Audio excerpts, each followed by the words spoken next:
Assalamualaikum warahmatullahi wabarakatuh. Di sini kami dari kelompok 2 akan mempresentasikan tentang pusat laba, pusat investasi, dan harga transfer. Adapun nama anggota kelompok kami yaitu Liata Mariska, Risna Indarwati, Nailil Maghfiro, Wiwit Indayana, Winnie Sekar Arum, Febiola Asa, dan juga Sylvia Rizka. Untuk yang pertama ada pusat laba atau profit center. A. Pendahuluan. Pusat laba adalah pusat pertanggungjawaban yang outputnya maupun inputnya diukur dalam suatu moneter, sehingga laba dapat diukur. Laba adalah selisih antara pendapatan dengan beban. Pusat laba bertujuan untuk mencapai tujuan perusahaan tersebut dan menjadi tolak ukur kinerja pimpinan pusat laba. Kelemahan dari pusat laba adalah munculnya perselisihan antara unit bisnis mengenai harga transfer produk dan adanya kepentingan manajer unit bisnis untuk lebih menfokuskan laba jangka pendek terkait dengan penilaian kinerjanya. Manfaat pusat laba. Perusahaan yang menggunakan pusat laba memiliki manfaat dan keunggulan sebagai berikut. Yang pertama, pusat laba mengharuskan disiplin atas identifikasi dan penyelesaian masalah. Yang kedua, pusat laba menyediakan pengarahan ke semua tingkatan manajemen. Yang ketiga, pusat laba meningkatkan koordinasi. Hal tersebut memberikan suatu cara untuk menyesuaikan usaha-usaha untuk mencapai cita-cita. Yang keempat, pusat laba meningkatkan koordinasi dalam organisasi, sehingga para manajer dalam organisasi lebih bebas dan lebih cepat untuk mengambil keputusan yang semuanya untuk mencapai tujuan perusahaan. Yang kelima, pusat laba menyediakan suatu cara untuk memperoleh ide dan kerjasama dari semua tingkatan manajemen. Yang keenam, pusat laba meningkatkan kualitas keputusan, karena semua karya dalam organisasi sadar dan terlibat dalam penyusunan pusat pertanggungjawaban laba, atau pusat pendapatan dan pusat biaya. Yang ketujuh, pusat laba menyediakan suatu tolak ukur untuk mengevaluasi kinerja aktual dan meningkatkan kemampuan dari individu-individu.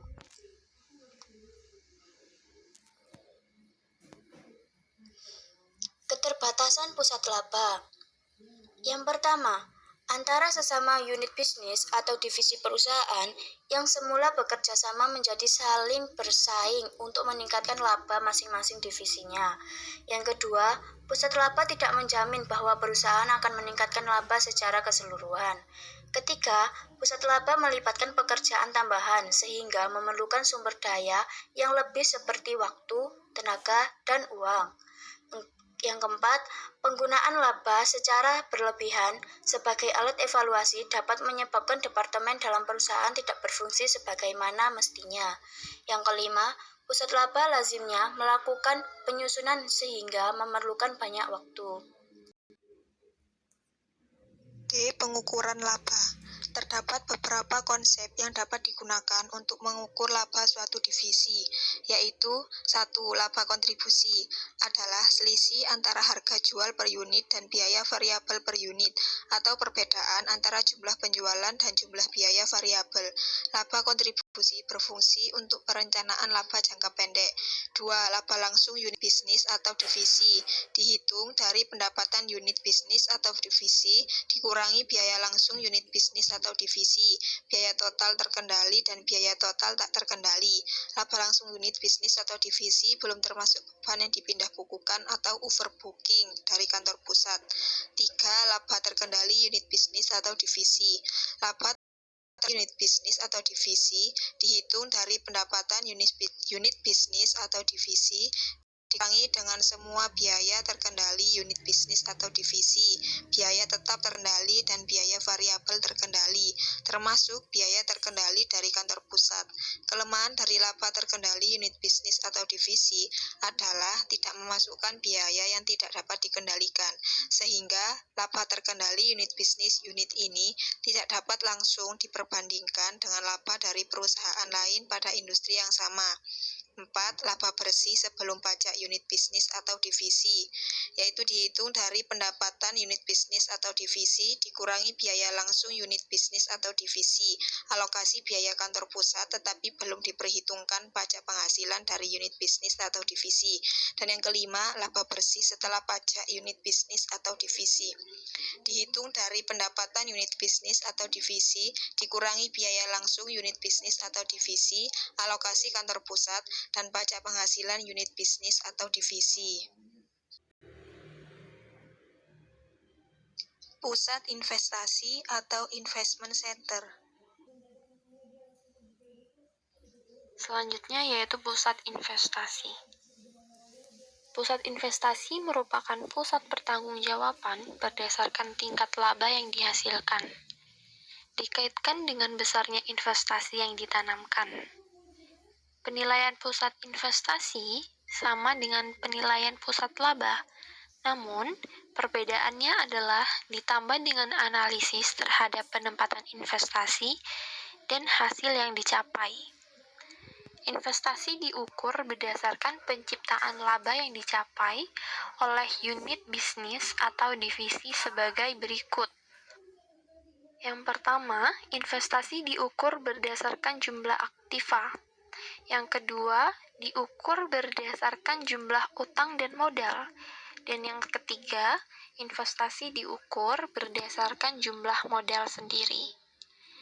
Penilaian prestasi pusat investasi pada dasarnya dapat dilakukan dengan metode-metode sebagai berikut, yaitu yang pertama, return on investment, dan yang kedua, laba residu atau ekonomi value add. Slide selanjutnya, tingkat pembelian investasi adalah salah satu dari rasio kemampuan labaan yang berfungsi untuk mengukur kemampuan perusahaan dengan keseluruhan dana yang diinvestasikan dalam aktiva yang digunakan dalam operasional perusahaan untuk menghasilkan laba. Rumus ROI atau ROI, yaitu total laba bersih dibagi total investasi. Kemudian, ekonomi value add atau EVA bertujuan untuk mengukur kinerja investasi suatu perusahaan dan sekaligus memperhatikan kepentingan dan harapan penyandangan dana, yaitu kreditur dan pemegang saham. EVA adalah jumlah uang, bukan rasio, sehingga rumus EVA adalah sebagai berikut. EVA sama dengan laba bersih sebelum pajak dikurangi beban modal. Atau EVA sama dengan laba bersih operasional dikurangi beban modal sama dengan biaya modal kali modal yang digunakan.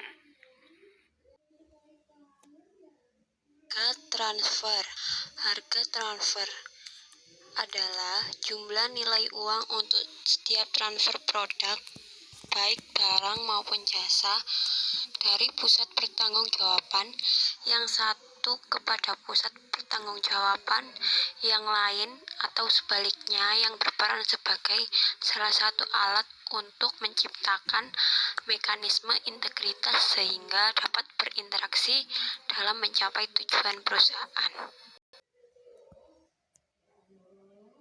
Yang G, yaitu tujuan harga transfer. Pertama, memberikan kebebasan kepada pusat pertanggungjawaban untuk membuat keputusan. Kedua, memberikan informasi yang relevan bagi unit bisnis untuk menentukan timbal balik yang optimal antara biaya dan pendapatan perusahaan. Yang ketiga, meningkatkan laba unit bisnis dan sekaligus meningkatkan laba perusahaan, sehingga tujuan dari perusahaan tercapai. Yang keempat yaitu membantu mengevaluasi kinerja ekonomi dari unit bisnis secara akurat. Dan yang kelima, sistem dalam masing-masing unit bisnis harus sederhana, mudah dimengerti, dan mudah dikerjakan oleh staf unit bisnis. Selanjutnya yaitu penetapan harga transfer akan sangat berjalan efektif dan kondusif apabila didukung oleh faktor-faktor positif berikut ini. Yang pertama yaitu pihak-pihak yang berkepentingan yang dapat mempengaruhi kesuksesan organisasi. Kedua, terdapat suasana yang baik yang mendukung penetapan harga transfer yang adil. Ketiga yaitu produk yang akan dilakukan transfer sebaiknya memiliki harga pasar di luar perusahaan.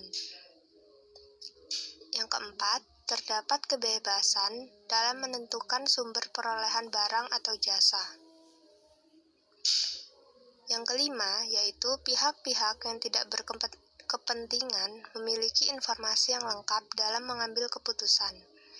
Full information tentang biaya dan pendapatan unit bisnis dan pendapatan.